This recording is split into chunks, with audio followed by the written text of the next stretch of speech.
3 ancaman besar yang bikin startup SaaS rugi miliaran.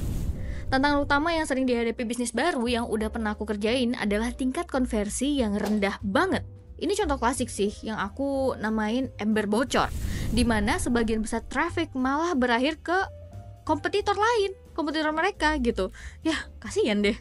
Di tahap ini, yang namanya ngeluarin duit buat iklan itu bisa dibilang nekat sih. Karena hasilnya itu cuma bakal bikin return on advertising spend atau ROAS jadi super rendah. Dan ini persis banget kasus yang aku alami dulu nih waktu ngerjain SaaS. Gini deh, gak mungkin dong kamu ngajak gebetan kamu nikah padahal baru pertama kali chattingan. Ya walaupun kamu udah mikir, doi the one nih kayaknya. Tapi untuk beberapa alasan, kamu mungkin letakin tombol book a demo di bagian atas homepage kamu untuk startup SaaS baru kamu. Dan akhirnya apa? Kamu nangis di pojokan karena nggak ada yang klik, apalagi konversi jadi pembeli. Segala sesuatu yang indah bisa kamu mulai dengan interaksi dulu nih, atau ketemuan. Ibaratnya ini tuh kayak uji coba atau demo ya. Bisa dimulai dari hal sesimpel ngopi aja nih di coffee shop. Tapi sebelum kamu cari prospek potensial lebih banyak, harusnya kamu cek dulu dong hal kecil apa aja nih yang berpengaruh gitu ya. Contohnya apakah penampilan kamu udah rapi? Atau apakah kamu beneran udah menguasai materi kamu biar kamu terlihat lebih menarik. Nah, jadi apa sih yang harus dilakuin? Banyak tech founders yang langsung pilih ngiklan daripada buat konten kreatif yang relate sama audiens mereka. Ditambah lagi, 95% pembeli B2B bilang kalau peran video itu penting banget bagi mereka untuk nentuin keputusan mereka mau beli atau enggak. Karena dibandingkan dengan artikel, ini tuh lebih efektif gitu. Dan kamu harus bilang ini ke orang SEO. Nah, jadi jenis video apa nih yang bisa bangun kepercayaan dan bisa buat prospek kamu lebih tertarik? Terus, gimana sih cara kamu jelasin produk kamu yang boring itu, tapi tanpa membuat orang-orang jadi ketiduran? Nah, kamu perlu coba ini nih kayaknya. Yang pertama ada review produk, yang kedua ada demo produk, yang ketiga ada tutorial atau training, dan yang terakhir ada webinar dan video edukasi. Sini nih, aku tunjukin beberapa contoh video dari perusahaan SaaS yang beneran berhasil ngelakuin ini. Sebagai contohnya coba nih, lihat aja nih demonya Slack. Ya, di website mereka tuh gunain animasi pendek dan klip video untuk nunjukin apa aja sih sebenarnya yang bisa mereka lakuin di platform messaging mereka. Ini sih kata aku keren banget ya, karena suara naratornya itu pas sambil ada visualnya juga yang nunjukin produknya. Nah, ini nih yang ngebuat Slack itu tuh mudah untuk dimengerti, guys. Proses strategis dan kreatif di balik produksi video penjelasan SaaS yang efektif memastikan kalau konsep-konsep yang rumit gitu ya bisa disampaikan dengan cara yang menarik dan mudah dimengerti.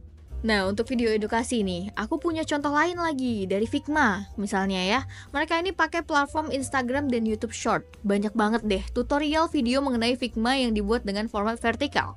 Yang dimana sekarang kita lebih seneng format vertikal sebenarnya daripada yang horizontal. Karena gini deh, sekali kamu coba menghubungi audiens kamu yang belum kamu kenal melalui iklan kamu itu hanya dapetin 3% orang yang mau untuk take action. Sisanya apa? Ya sisanya tuh biasanya langsung aja cek ke profil sosmed kamu dan cari tahu, ini dia ngapain sih gitu ya. Karena di fase ini mereka itu ngarep bisa ketemu satu video aja yang bisa ngatasin masalah mereka. Kalau nggak ada apa-apa di profil kamu, ya udahlah. Jangan ngarep mereka cek profil kamu, nggak mungkin. Ini juga berlaku untuk pemasaran langsung atau outbound, contohnya cold email, cold DMs, atau inbound juga, seperti iklan maupun SEO dan lain-lain. Bilanglah kalau mereka memutuskan untuk ngunjungin website kamu atau service page kamu. Kamu hanya punya waktu setidaknya 10 detik nih, untuk buat mereka itu terkesan. Ya kalau di sini aja gagal, pastinya nggak ada kesempatan lagi deh ya, untuk komunikasi apalagi ngajakin ngopi atau ngasih sales demo. Yang kamu dapat apa? Cuma budget marketing kamu yang makin tipis, makin habis gitu. Tapi harus diingat, ini itu bukan jalan pintas. Gimana pun kamu perlu loh untuk masukin elemen konversi di laman kamu untuk setiap tahap yang dilalui oleh calon customer potensial kamu. Nah, yang kayak gini itu bisa termasuk kayak yang pertama nih, kamu bisa coba sign up atau newsletter. Dan mungkin selanjutnya kamu bisa coba training atau webinar gratis ya. Dan kamu harus nunjukin juga demo produk di video. Dan yang terakhir, kamu bisa nunjukin kalau kamu itu datang ke event atau acara yang udah kamu rencanakan sebelumnya. Tapi pertanyaannya adalah CTA mana nih yang harus kamu pertimbangkan untuk ditambahin? Coba deh, lihat Office 5. CTA pertama mereka adalah permintaan untuk demo produk, dan juga mulai sekarang. Terus kamu scroll dikit lagi ke bawah, kamu bakalan ketemu discover engagement dan bakalan jumpa discover recognition dan juga performa mereka. mulai assessment, terus lanjut lagi ada permintaan demo produk lagi. Total itu kira-kira ada 7 CTA lah ya. Dan yang paling penting adalah request demo dan get started. Nah, pertanyaannya kenapa nih mereka sampai memutuskan banyak banget CTA-nya gitu loh. Tapi ini semua tuh tergantung ya sama jenis traffic yang masuk ke halaman utama atau website mereka secara keseluruhan. Entah itu video 1 menit di Instagram atau podcast yang mereka buat di YouTube. Tapi hati-hati, jangan kebanyakan kasih pilihan CTA ke prospek sekaligus. Bisa-bisa mereka bingung ya kan? Bagusnya sih kamu nentuin dulu nih langkah yang paling masuk akal selanjutnya dan fokusin CTA kamu di sana. Jadi kalau kamu masih brand baru misalnya ya, lebih baik kamu mulai dengan soft CTA terlebih dahulu di awal homepage, misalnya dengan dapatkan webinar gratis kami atau free training gitu. Dan baru deh di akhir kasih hard CTA kayak request demo call atau konsultasi gratis dan semua hal yang buat mereka engage dengan kamu. Nah, kalau brand kamu udah lebih dikenal dan audiens kamu itu datang ke website kamu itu udah paham siapa kamu, baru deh kamu bisa coba cara yang dilakukan si Office Vibe tadi. Yang pastinya kamu itu harus terus coba-coba lagi nih sampai nemu CTA mana yang paling pas berdasarkan data yang kamu kumpulin di tiap bulannya. Perceived value atau nilai yang dirasain sama pelanggan sering banget beda sama nilai aslinya. Begitu kamu punya gambaran nih tentang manfaat produk yang menurut pelanggan kamu berguna buat mereka, ya nanti kita bakal bahas cara ngelihatnya gimana. Sebenarnya gampang sih buat tahu nilai yang mereka rasain dari produk itu. Kamu cuma perlu pakai rumus yang ini.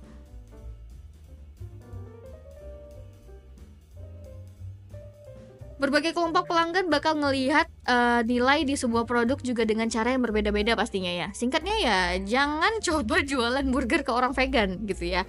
Contohnya gini, kayak aku harus cuci mobil deh sekarang. Iya bener, bakal aku lakuin, tapi nanti. Nah sekarang ini aku nggak ngerasa kalau cuci mobil itu penting. Mobilnya masih bisa aku pakai kok, masih bisa aku nyalain dan masih bisa aku pakai nyetir gitu ya. Dan pergi kemana-mana juga nggak masalah walaupun mobilnya masih kotor gitu. Lain cerita kalau bannya bocor, pasti aku langsung ngerasa wah ini urgent nih dan ini harus aku selesaikan dengan secepat mungkin gitu. HubSpot pernah ngubah halaman landing mereka dari versi A ke versi B. Dan nilai yang dirasain sama pelanggan jadi berubah ke kelangkaan atau scarcity. Contohnya kayak gini, nilai yang dirasakan atau perceived value ini tuh didasarkan sama pandangan yang fokus ke kelangkaan. Sampaikan urgensi di penawaran kamu, misalnya dengan bilang kalau ebook gratis ini tuh cuma tersedia untuk waktu terbatas gitu ya. Dan itu bakal menghasilkan tingkat konversi yang lebih tinggi pastinya. Ternyata approach perubahan dari A ke B si HubSpot ini bisa ningkatin 16,8% lebih banyak formulir lead yang diisi dibandingkan dengan versi sebelumnya. Dengan tingkatan kepercayaan tentunya 97%. Contoh lainnya ada Xbox nih, siapa sih yang gak tahu Xbox ya kan? Mereka tuh kasih biaya $14 untuk anak-anak biar bisa ubah username mereka. Padahal ini cuma pembaruan database yang biasa sebenarnya dan gak ada biaya apapun gitu ya, alias nol. Mereka charge $14 karena mereka tahu nih kalau nilai yang dirasakan dari bisa mengganti player username, misalnya dari aku sayang mama gitu ya ke aku sayang papa, itu valuable gitu. Jadi anak-anak yang bayar $14 itu langsung merasa keren banget. Terus kenapa sih penting fokus ke nilai yang dirasakan pelanggan? Coba pikirkan deh, beberapa brand yang paling terkenal di dunia. Bukannya produk mereka ini punya nilai lebih ya, yang bikin orang-orang itu ngomongin mereka, ya kan?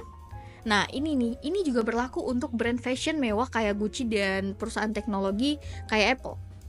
Gimana caranya kamu mengontrol nilai yang dirasakan pelanggan? Persepsi pelanggan dipengaruhi sama pengalaman hidup mereka, kepribadian mereka, dan interaksi sebelumnya dengan brand kamu. Dan juga dengan kompetitor pastinya ya. Dan masih banyak faktor lainnya.